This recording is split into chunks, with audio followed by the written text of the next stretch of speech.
Welcome to my class. In Microsoft Excel program, there are a number of financial functions given to us.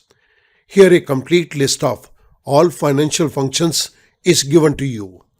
All functions listed here are discussed in separate video lectures. Let us start. इस particular video lecture के अंदर मैं financial management के अंदर दिए गए formulas को use करके net present value, profitability index, internal rate of return, pay back period and average rate of return को कैलकुलेट करूंगा. इसके लिए मैं एक्सेल के अंदर दिए गए फंक्शंस को भी यूज करूंगा.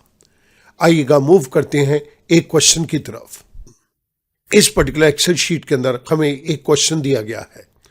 From the facts given below calculate the pay back period, net present value, average rate of return, profitability index and internal rate of return using SLN method of depreciation.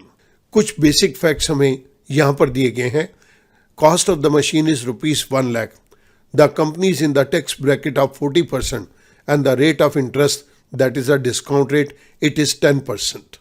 नीचे हमें एक structure दिया गया है जिसके अंदर बहुत सारे कॉलम्स हैं. इस स्ट्रक्चर को ऑलरेडी जनरेट कर दिया गया so as to save time. सबसे पहले कॉलम के अंदर मेरे पास 5 इयर्स का नंबर दिया गया है और उसके बाद सेकेंड कॉलम के अंदर profit before depreciation and taxes दिए गए हैं.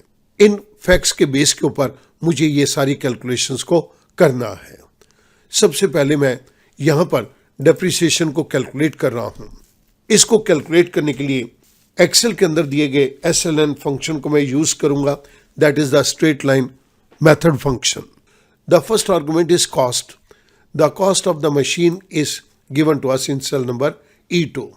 आई press F4 to lock it, comma. There is no salvage value given to us, so मैं इसको यहां पर 0 दे दूंगा, comma. The life of the project is 5 years, तो मैंने यहां पर 5 दे दिया. Parenthesis close. I press enter. यहां पर मेरे पास फर्स्ट ईयर का डेप्रिसिएशन कैलकुलेट हो गया.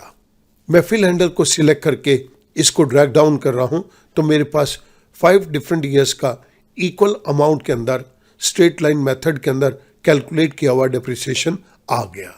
हमने जिस पर्टिकुलर फार्मूले को यहां पर यूज किया है वो मैं आपकी रेफरेंस के लिए नीचे दे रहा हूं. इसके बाद अब हमें प्रॉफिट बिफोर टैक्स को कैलकुलेट करना है. This is equals to profit before depreciation and tax minus depreciation amount. I press enter. मेरे पास फर्स्ट ईयर का प्रॉफिट बिफोर टैक्स कैलकुलेट हो गया. मैंने इन सभी ईयर्स का प्रॉफिट बिफोर टैक्स कैलकुलेट कर लिया. Now we need to calculate the tax amount. This is equals to PBT multiplied by the tax rate is 40%. I press F4 to lock it. This comes to 400 rupees in the first year. मैं fill handle को select करके इसको drag down कर रहा हूं तो मेरे पास इन सभी ईयर्स का यहां पर टैक्स निकल कर आ गया. जिन पर्टिकुलर फार्मूलाज को मैं यूज कर रहा हूं वो मैं आपकी रेफरेंस के लिए नीचे दे रहा हूं. Now profit after tax, this is equals to profit before tax minus tax amount. Fill handle को सिलेक्ट करके मैंने ड्रैग डाउन कर दिया तो मेरे पास यहां पर प्रॉफिट आफ्टर टैक्स कैलकुलेट हो गया. Now I need to calculate the cash flow after tax. This is equals to profit after tax के अंदर मैं यहां पर डेप्रिसिएशन के अमाउंट को ऐड बैक कर दूंगा.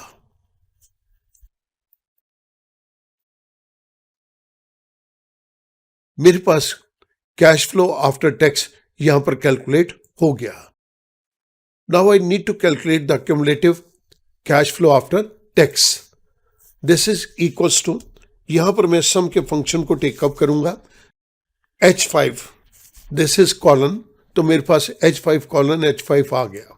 फर्स्ट H5 को मैं F4 प्रेस करके लॉक कर दूंगा और सेकंड को मैं रिलेटिव रेफरेंस के अंदर ही रहने दूंगा. Parenthesis close. I press enter. इस पर्टिकुलर कॉलम के अंदर मेरे पास cumulative cash flow after tax आ गया. Now I need to calculate the present value of cash flow. This is equals to PV Excel के अंदर दिए गए मैं पीवी फंक्शन को यूज करूंगा. The first argument is rate. This is the discount rate 10%. I press F4 to lock it, comma. The next is NPER, number of period. In this case, the number of period is first year, तो मैंने B5 के ऊपर click कर दिया, comma. Next argument is PMT. PMT के case के अंदर कोई हम रेगुलर पेमेंट यहाँ पर नहीं कर रहे, तो ये अमाउंट 0 है.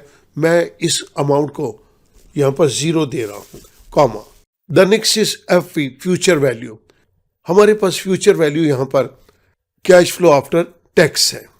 I want the result to be positive, तो मैंने इस पर्टिकुलर अमाउंट को नेगेटिव कर दिया, comma. The last argument is type. Type के केस के अंदर मैं 0 एंड ऑफ द पीरियड को सिलेक्ट करता हूं. Parenthesis close, I press enter. मेरे पास present value of cash flows यहां पर कैलकुलेट हो गया. मैंने फिल हैंडल को सिलेक्ट करके ड्रैग डाउन किया. मेरे पास इन सभी ईयर्स का present value of cash flow आ गया. इस जगह के ऊपर मैं सम के फंक्शन को टेकअप कर रहा हूं. मेरे पास total present value of cash flows आ गई. अब इन इनपुट्स के बेस के ऊपर मैं यहां पर डिफरेंट वैल्यूज को कैलकुलेट करूंगा.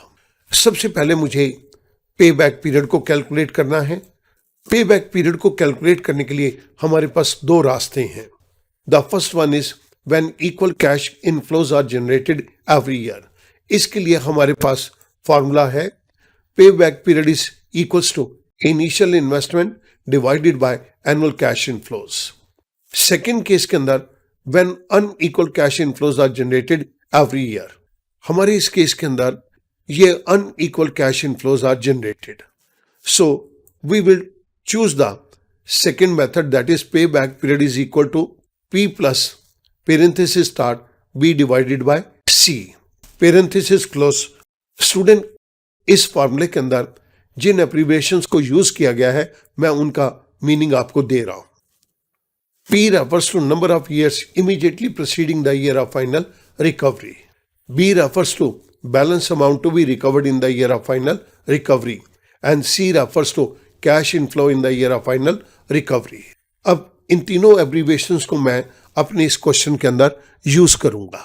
दिस इज इक्वल्स टू, हमारे पास cost of the machine is 1 lakh rupees. इस 1 लाख रुपीज को हमने रिकवर किया है इन द ईयर 4. तो 4 से पहले हमारे पास यहां पर 3 ईयर आ गए. Number of years immediately preceding the year of final recovery. So मैं यहां पर 3 लिख रहा हूं. 3 प्लस पेरेंथेसिस स्टार्ट. इसके बाद मुझे बी की वैल्यू देनी है balance amount to be recovered in the year of final recovery. हमने फाइनल रिकवरी जो करी है वो 4th ईयर के अंदर करी है, और 4th ईयर के अंदर जो बैलेंस रिकवरी की गई है that is E2 amount minus I7.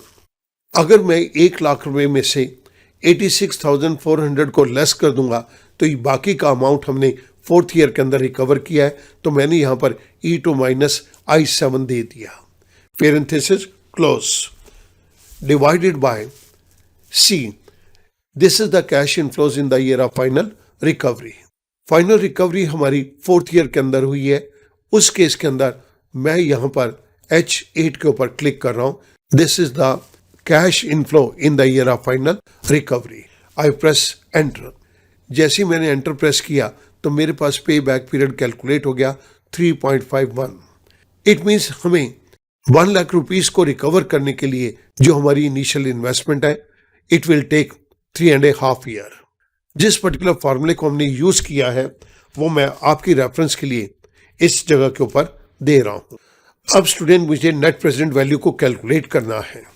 This is equals to NPV. The first argument is rate. Rate is given to us in cell number J2, comma. The next argument is values. Values के case के अंदर मैं cash flow after tax की complete range को select करूंगा. Parenthesis close. This is minus cash outflow that is given to us in cell number E2. I press enter. मेरे पास यहां पर नेट प्रेजेंट वैल्यू कैलकुलेट हो गई 2,260 रुपीज 32 पैसा. We use this particular function here. Now I need to calculate the average rate of return. Average rate of return को calculate करने के लिए मैं सबसे पहले सम फंक्शन को टेकअप कर रहा हूं।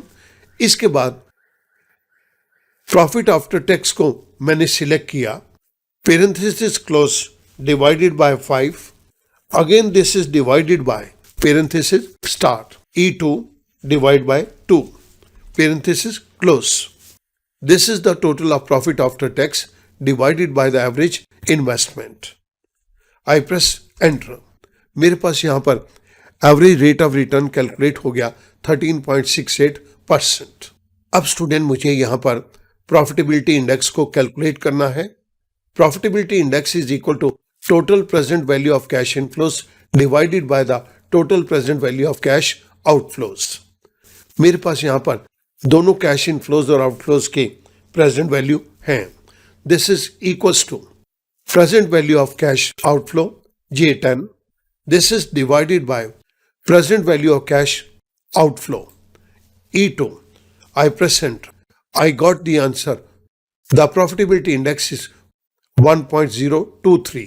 ये फॉर्मूलास मैं आपकी रेफरेंस के लिए राइट साइड के ऊपर दे रहा हूं। अब लास्ट के अंदर मुझे इंटरनल रेट ऑफ रिटर्न को कैलकुलेट करना है। सो मैं यहां पर कैश आउटफ्लो के अंदर E2 को एंटर कर दिया। This is 1 lakh rupees. इसके बाद अब मुझे कैश इनफ्लोज चाहिए, तो मैं उसके लिए कैश फ्लोज आफ्टर टैक्स के अंदर दी गई ये कंप्लीट रेंज को सिलेक्ट करता हूं। कंट्रोल C करके मैंने कॉपी कर लिया। इनफ्लो 1 के आगे मैं राइट क्लिक करके मैंने माउस से राइट क्लिक किया।